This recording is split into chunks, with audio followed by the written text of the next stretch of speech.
Hello, welcome back to MathByTV. I've had several viewers ask for more challenging Algebra 1 problems, so this lesson is for students who are ready to push their skills a little bit further.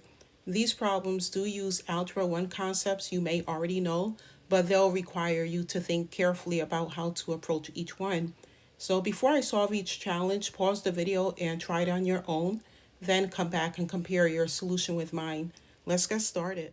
Let's begin with challenge number 1. This equation has fractions with 3 different denominators. Instead of working with those fractions throughout the entire problem, let's eliminate them first. The denominators are 4, 6, and 12. The least common denominator is 12. So we'll multiply every term in the equation by 12. So let's go ahead and do that by rewriting the terms. We have x plus 3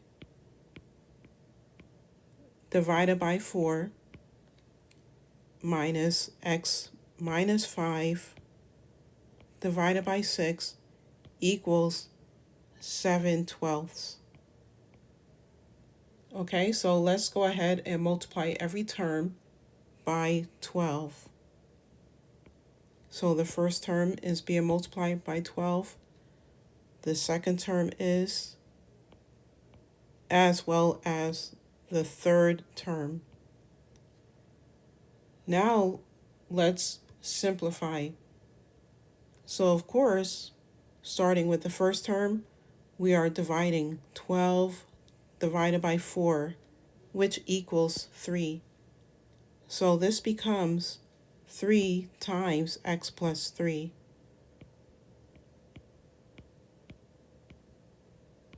Next, we have negative 12 divided by 6, which is negative 2.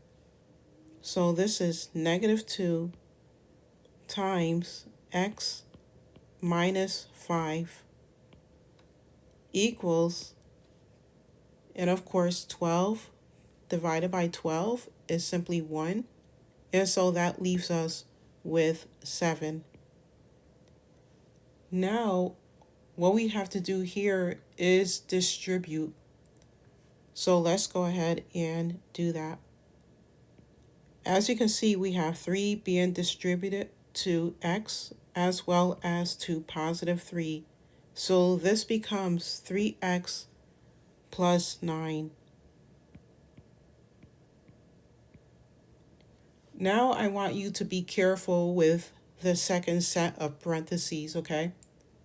So if you take a look, negative 2 times x, negative 2 times negative 5, okay? So this is where I want you to be careful at.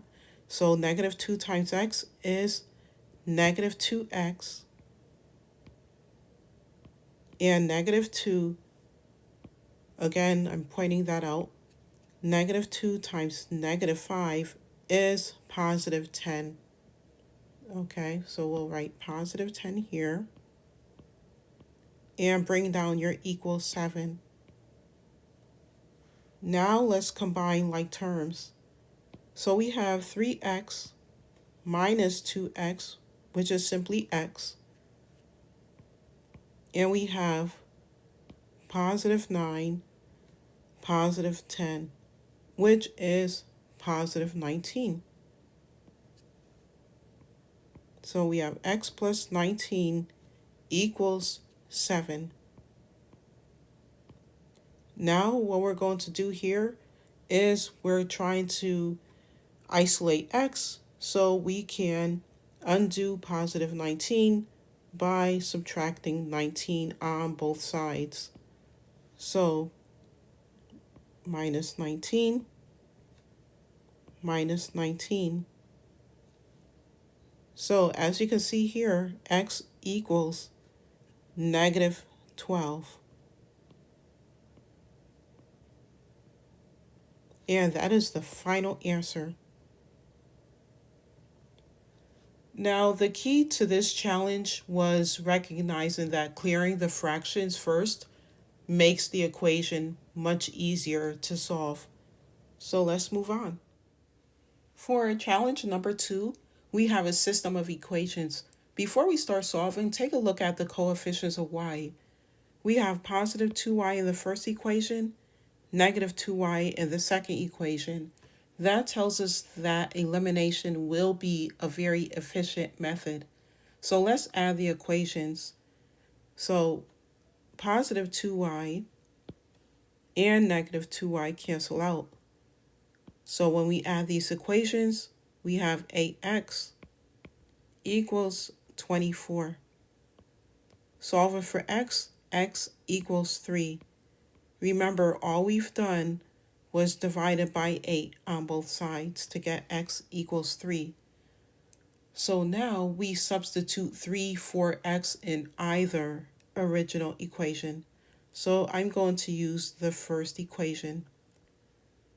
So it becomes 3 times 3 plus 2y equals 17. All right, and so 3 times 3 is 9 plus 2y equals 17. Remember, the ultimate goal is to solve for y. So that means we're going to subtract 9 on both sides of the equation. And we are left with 2y equals 8. Solving for y by dividing by 2, y equals 4. So the solution to our system is 3, 4. Final answer. Now, the challenge here was recognizing the most efficient method before doing the algebra. For challenge number 3, we are not given an equation this time. We actually have to create one from the information in the problem. So we're going to let the first integer be some variable and we'll let it be x. So let me go ahead and write that down here now. And since the numbers are consecutive, the next integer is x plus 1. But before I write that down, I want to point something out here. So we're told that their product is 342. So that means we're going to write it as such: x times x plus 1 equals 342. Right? So now what we're going to do here is distribute the x to each term within the parentheses. And so that is x squared plus 1x. But of course, we'll just write it as x squared plus x equals 342.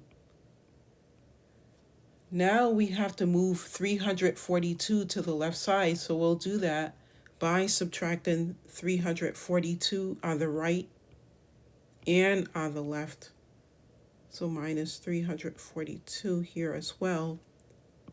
And of course, we are left with x squared plus x minus 342 equals 0.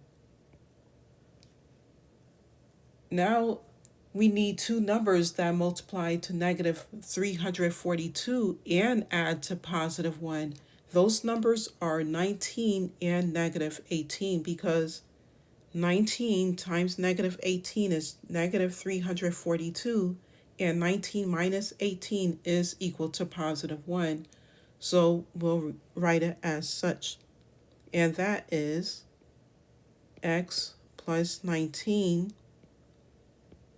times the quantity x minus 18 equals 0.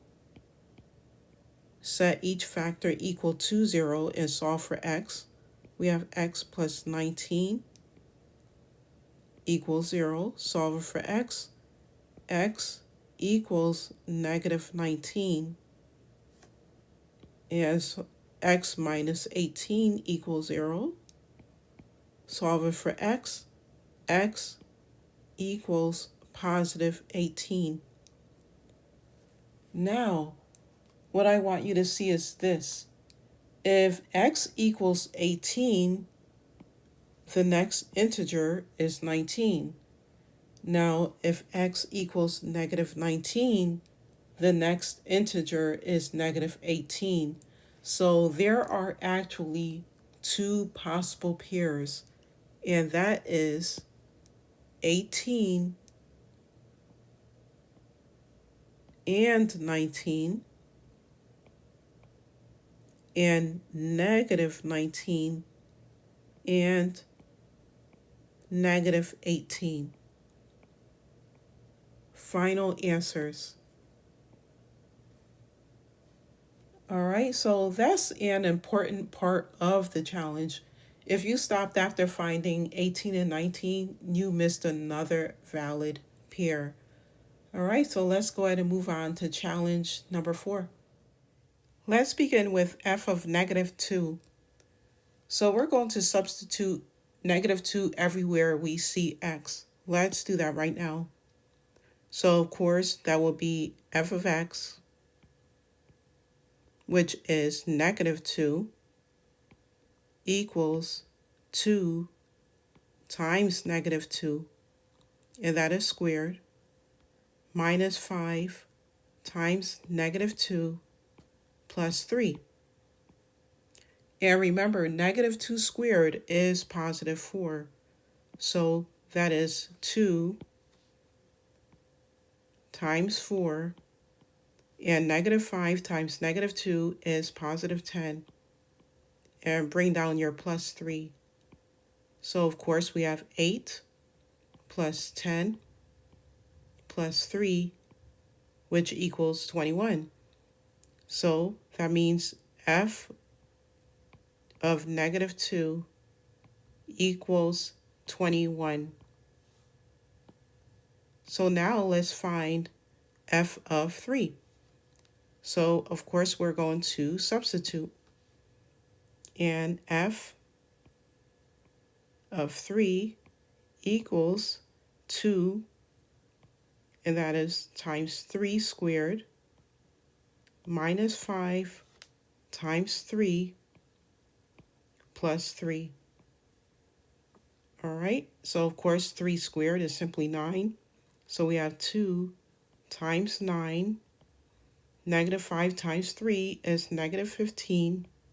And bring down your plus 3. And we have 2 times 9 is 18. Minus 15 plus 3. So f of 3 equals 6. Okay. So now let's change the question. So instead of giving you the input, suppose you're told f of x equals 3, which is what you're told here.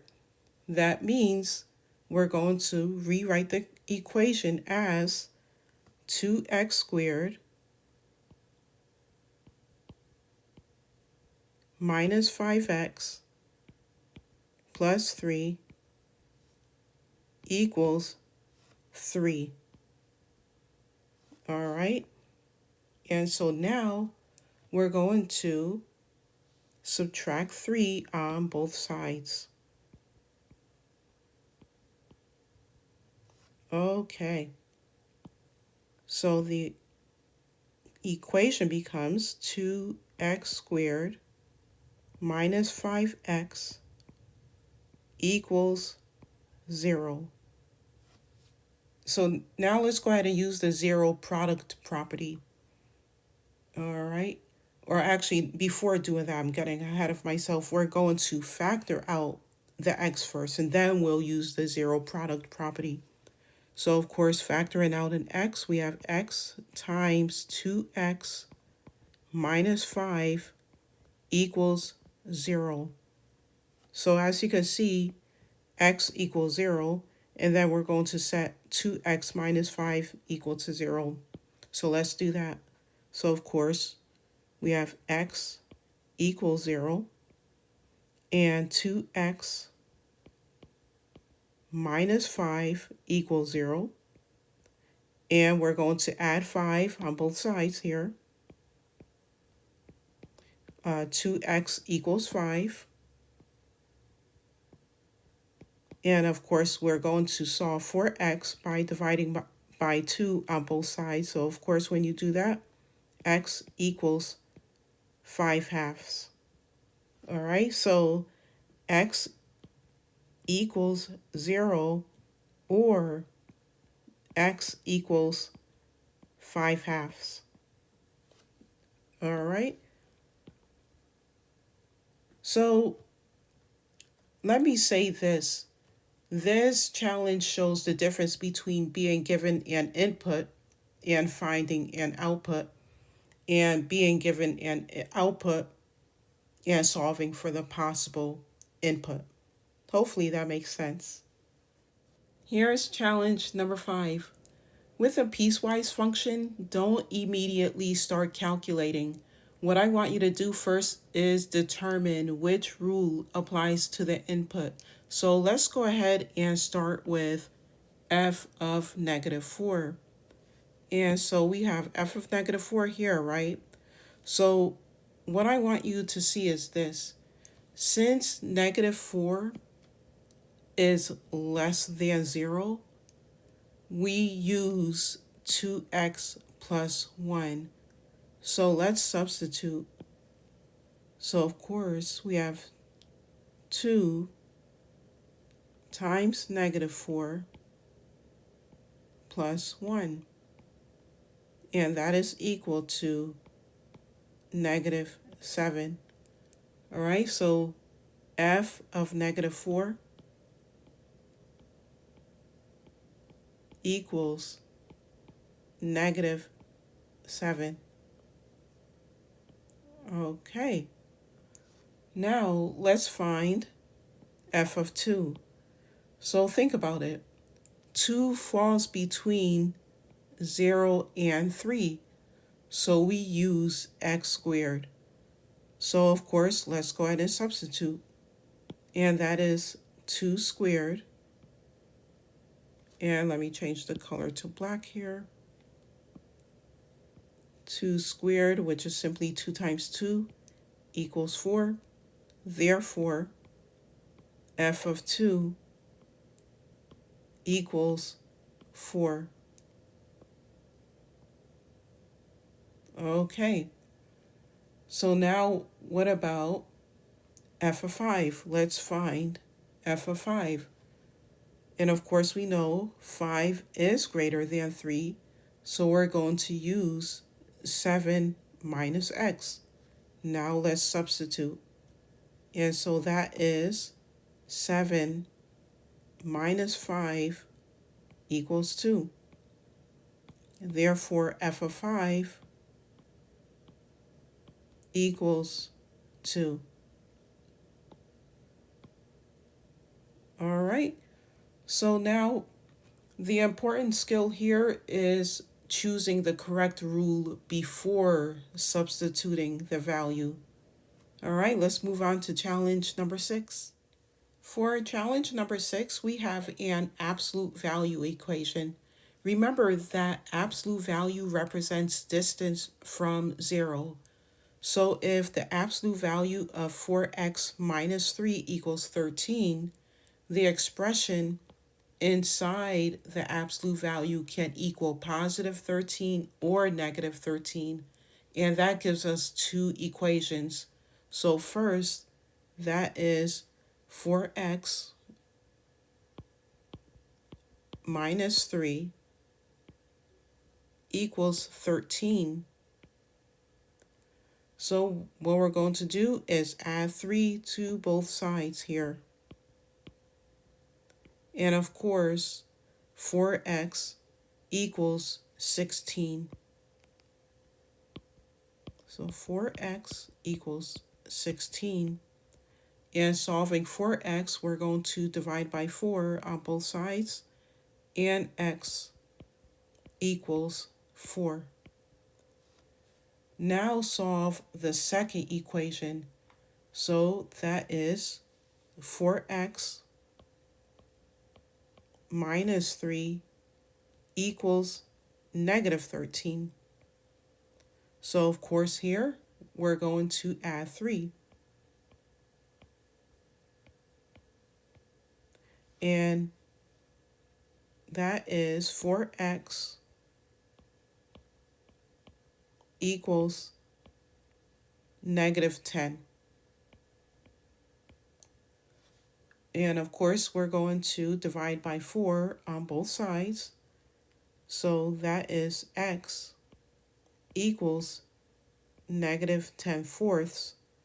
But of course, we can simplify this because 2 goes into 10 5 times, and 2 goes into 4 twice. So that is x equals -5/2. All right. So therefore, x, and I'll just write that down here, x equals 4, or x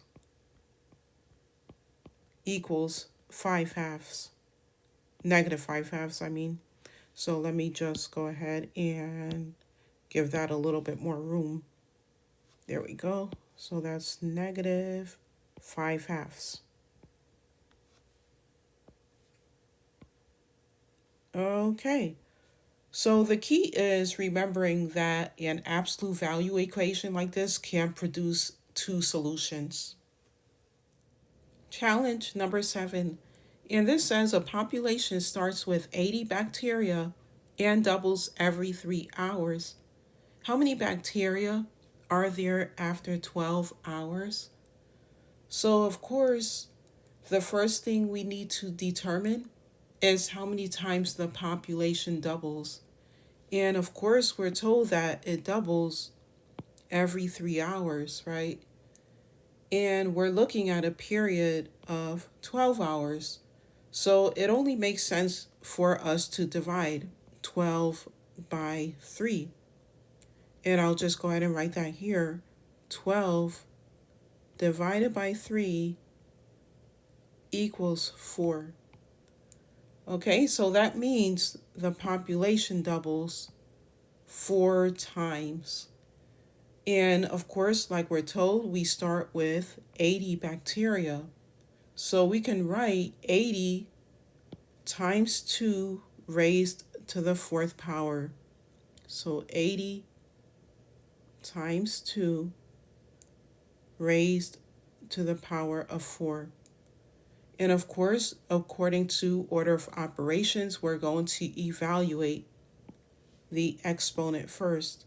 So of course, that is 2 raised to the 4th power. You're just multiplying 2 times itself 4 times, which equals 16.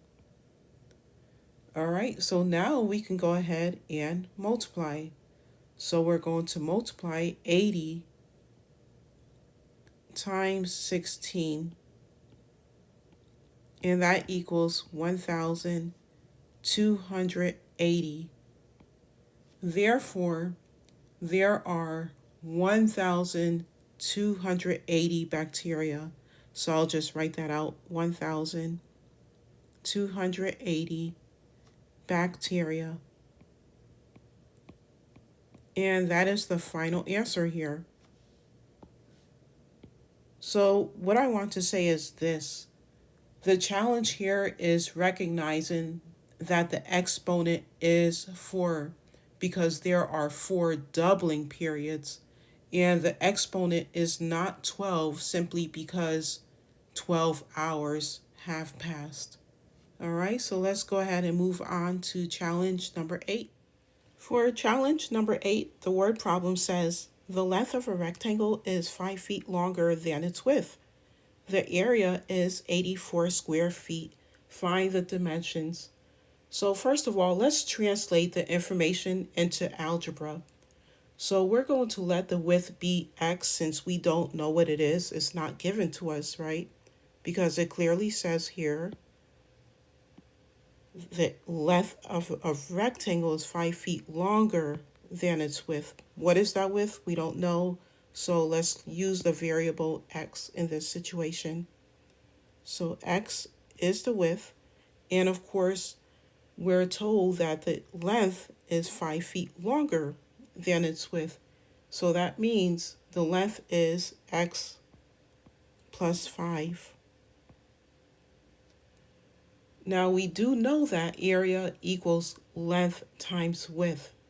So that means we're multiplying x times x plus 5, and we're going to set that equal to 84 square feet since the area is 84 square feet.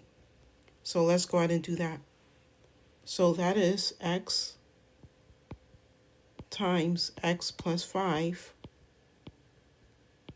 equals 84, right? So the length times the width equals the area. So now we're going to distribute. So we have x times x and x times 5. So that is x squared plus 5x equals 84. Okay, so this is where we have to move 84 to the left. So let's do that. So moving 84 to the left. So we're going to subtract 84 on the right. And then on the left. And we are left with x squared plus 5x minus 84 equals 0. Okay, so now we're going to factor here. In this case, we need two numbers that multiply to negative 84 and add to positive 5. And those numbers are 12 and negative 7. So we'll write this as such. X plus 12 times x minus 7 equals 0. All right, so let's set each factor equal to 0 and solve for x. X plus 12 equals 0. Therefore, x equals negative 12 when we solve for x. X minus 7 equals 0. And that is, now just place or here. X equals negative 12 or, and then x minus 7 equals 0, solving for x. X equals positive 7. All right. So what I want you to see is this. What does x represent? It's the width of a rectangle. And we know that a width of negative 12 feet doesn't make sense in this situation. Okay. So the width is 7 feet. Because remember, we solved for x. It is 7. So we know that's the width. And now for the length, that is 7 plus 5. And that is 12. Therefore, the width, and I'll just write that out, the width is 7 feet. And the length is 12 feet. Final answer.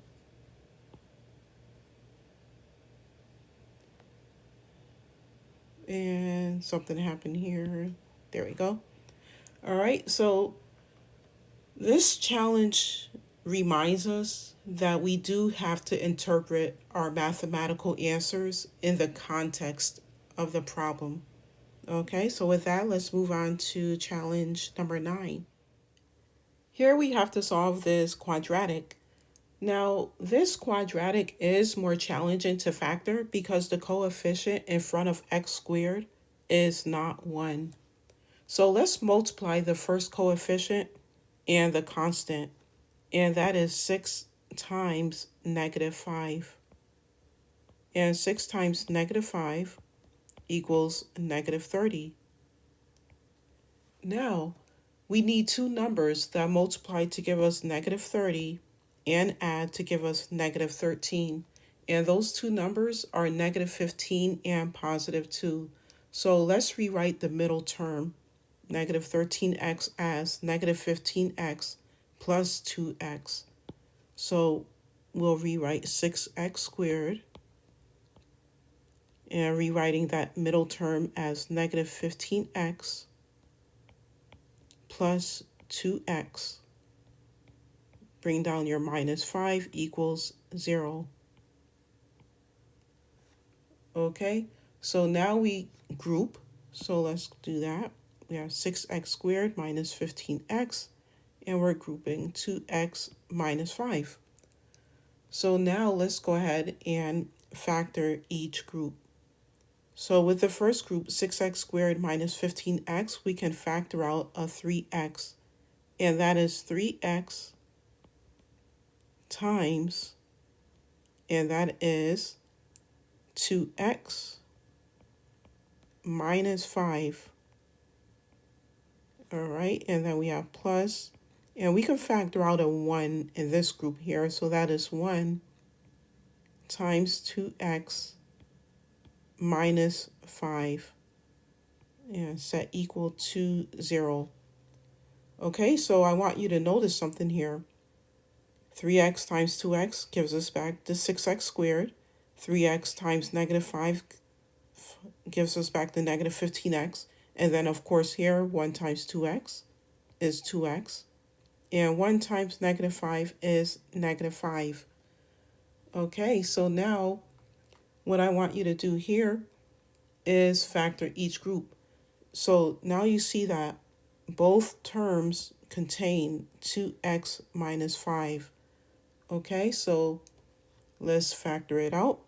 So, of course, we have 3x plus 1 times the quantity 2x minus 5. So 3x plus 1 times the quantity 2x minus 5 equals 0. Okay, so now let's set each factor equal to 0. Okay, starting with 3x plus 1. 3x plus 1 equals 0. And we can subtract 1 on both sides, so that gives us 3x equals negative 1. And solving for x, we're going to divide by 3 on both sides, meaning that x equals negative 1/3. Okay? Or, because we still have to work with 2x minus 5 equals 0, right? We have to solve for x, and we'll write that here. 2x minus 5 equals 0. Okay, so add 5 to both sides. 2x equals 5. Solving for x, we divide by 2 on both sides. So x equals 5/2. Okay, and so we have our final answers. Now let's move on to challenge number 10. Here we need to solve this equation. I will say this challenge combines several skills. So here we're going to start by distribution.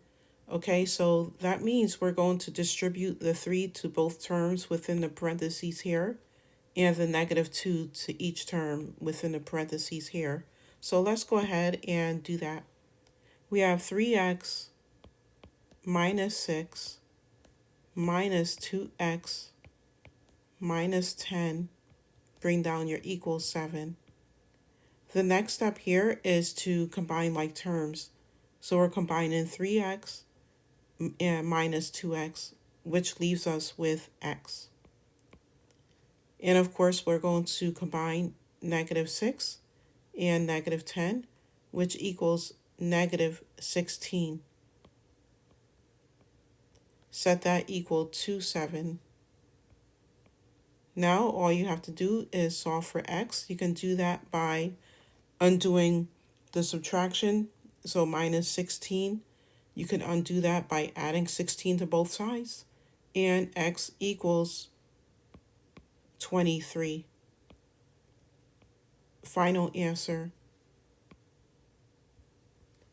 So the main thing to watch here is the negative in front of the second set of parentheses, okay? So -2 must multiply to both terms inside the parentheses. So with that, let's move on to challenge number 11. Here for challenge number 11, I want you to take a moment to read this through, then pause the video and see if you can identify the error. So as you can see, the student multiplied 2 by x, but forgot to multiply 2 by -4, which is why the student wrote 2x minus 4 equals 10. So when using the distributive property though, the number outside the parentheses must multiply to every term within the parentheses, right? So 2 times the quantity x minus 4 becomes 2x minus 8. So I'll write that here, 2x minus 8 equals 10. Okay, so that's the correct equation. So now at this point, we're going to add 8 to both sides. Adding 8 to both sides will give us 2x equals 18. And now we have to solve for x by dividing by 2. X equals 9. So error analysis problems are useful because instead of simply performing the steps, you have to understand the reasoning well enough to recognize when a step is incorrect. So with that, let's move on to the last challenge problem, number 12. Okay, for the final challenge, it says the sum of two numbers is 15. Their product is 56. Find the two numbers. Okay, so for our final challenge, we're given two conditions. The sum of the numbers is 15, as you can see here, and their product is 56. So in this case, let's let one number be x. So I'll write that here. And since their sum must be 15, that means we can represent the other number as 15 minus x. So that is 15 minus x. Okay, so now use the second condition. Their product is 56. Okay, so that means we can set this up as x times 15 minus x equals 56. Okay, so now let's distribute, and that is 15x minus x squared equals 56. Okay, so now at this point, let's move everything to one side and write the quadratic with a positive leading coefficient. So we'll go ahead and do that. So minus 15x minus 15x and plus x squared plus x squared. Okay, so notice that everything on the left side cancels out, is simply 0. So we have 0 equals x squared minus 15x plus 56. Okay, and so I like the equation where it's equal to 0 on the right side. So we'll just rewrite it as such. X squared, without changing anything, minus 15x plus 56 equals 0. Okay, so now at this point, we need two numbers that multiply to positive 56 and add to negative 15. And those numbers are -7 and -8. So that is written as x minus 7 times the quantity x minus 8 equals 0. Okay, so now x, solve it for x minus 7 equals 0, x equals positive 7, or x minus 8 equals 0, solve it for x equals positive 8. So the two numbers are 7 and 8. So 7 and 8. Final answer. But just to double check, let's go ahead and let's see here. Yeah, let's go ahead and check. So if you take a look, 7 plus 8 does indeed equal 15, and 7 times 8 equals 56, meaning that both conditions are satisfied. So, great job working through all 12 Algebra 1 challenge problems. I will say that these problems were designed to make you think a little bit deeper while still using Algebra 1 skills. And if you didn't get every problem correct on your first try, I would say just go back and try the ones that challenged you again without looking at the solution. And please let me know in the comments which challenge you found the most difficult. With that, thanks for watching and stay tuned for more calm, clear math lessons right here on Math by TV.